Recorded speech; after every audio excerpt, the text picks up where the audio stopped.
How's it going, Orange fans? Of course, signing day. It's 9 days away now. It's a little over a week away. It's close. It's close. Ryan Murray of Rivals.com, CuseConfidential.com, part of the Rivals.com network. And, man, a busy Monday for the Orange. Let's go through all the events of today, starting with probably the biggest news, the commit of quarterback Mitch Kimball. Yeah, Syracuse was able to get Mitch Kimball to commit away from Northern Illinois and took him away from NC State, who was the staff that recruited him at Northern Illinois. And he's a solid dual-threat quarterback, likes to pass the ball. He can run the ball as well. You kind of have seen what Ryan Nassib is. This is kind of a more athletic version of maybe a Ryan Nassib type of a football player. It's a good get late in the game for Syracuse to replace the loss of Zach Allen.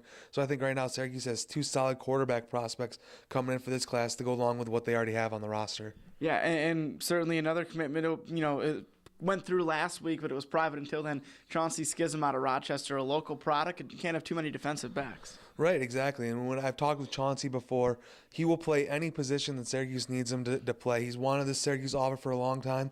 And one of the funny things is, when in talking with him, that he told me was Scott Schaefer wanted to offer him for a while, and the offer did not come through until Scott Schaefer took over for Doug Marrone. So it looked like there was a little disagreement between Schaefer and Marrone on that one. But Scott Schaefer's been after Chauncey for a long time, and he's going to bring some versatility into the defensive backfield for Syracuse. And certainly a lot of people were talking about Gus Edwards today, the running back out of Staten Island. Some people talking about what his future may be. He's still committed at the moment, it looks like, to Syracuse, but what do you foresee happening there? Well, right now, it does not look good for Syracuse fans. Earlier this morning, our Miami Rivals site talked with me and put an article up, and they spoke with Gus Edwards last night, and then he said he's no longer considering Syracuse. They talked with him again today, and he reiterated that his top two schools are Florida State and Miami. He'll visit Miami this coming weekend. Right now, Florida State has a slight lead on Miami, but it doesn't look good for the Orange right now. Yeah, so fickle, the game of recruiting. The guy is still committed to Syracuse, but apparently not in his top three. We'll see how that plays out. Hey, you know what? We got a week or so to go here until signing day. What do you predict happening in the last week or here? Maybe some late commits, maybe some more offers. What do you foresee happening? Well, Syracuse has probably about 3 scholarship openings left. They've got about 8 or so offers out there. A couple offensive linemen, Kendall Moore and Jalen Hunter, are going to be on their official visits this weekend. It's not known whether Reggie Spearman, Kendall Moore's teammate, is a linebacker from Illinois, will come up on the visit with him, or will take a visit to Iowa. That remains to be seen. But there's 3 names right there. LaRae Smith is still out there. Unfortunately, LaRae Smith's kind of been silent over the past couple of months. But I would say Syracuse still has a better than average shot to land LaRae Smith. So all in all, with this coaching change and the recruitment season being a little funny towards the end, Syracuse is going to end up with a solid class, and it's going to be looking forward to 2014 and what they can do with this new staff in place. Yeah, you talk about the new staff. All we keep hearing about is George McDonald and the inroads he's making and the guy he's getting interested in Syracuse. Talk to me about George really quick.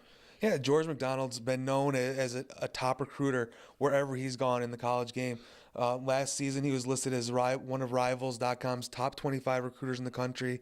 And so he brings a lot to Syracuse. And right now, there's a player that right now he may or may not visit Syracuse. His name's Stacy Coley. He's an Under Armour All-American wide receiver. And George McDonald has a very good relationship with him. And Stacy Coley was about to commit to Miami before George McDonald left. And now he's kind of looking around a little more and might give Coach McDonald one last chance on an official visit this weekend possibly. We'll know that in the next couple of days. But George McDonald's done a great job.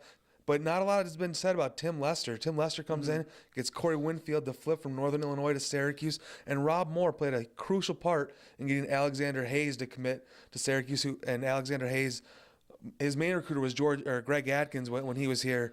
And as soon as Atkins left, Rob Moore picked up the phone and hounded Alexander Hayes until he got him up here on a visit. So those 3 coaches, along with George McDonald, have done a great job. All right, well, you're certainly going to want to keep up to date with this guy, Ryan Murray of CuseConfidential.com, part of the Rivals.com network. As signing day approaches, he's got all the latest scoops. Ryan, thanks so much for joining us.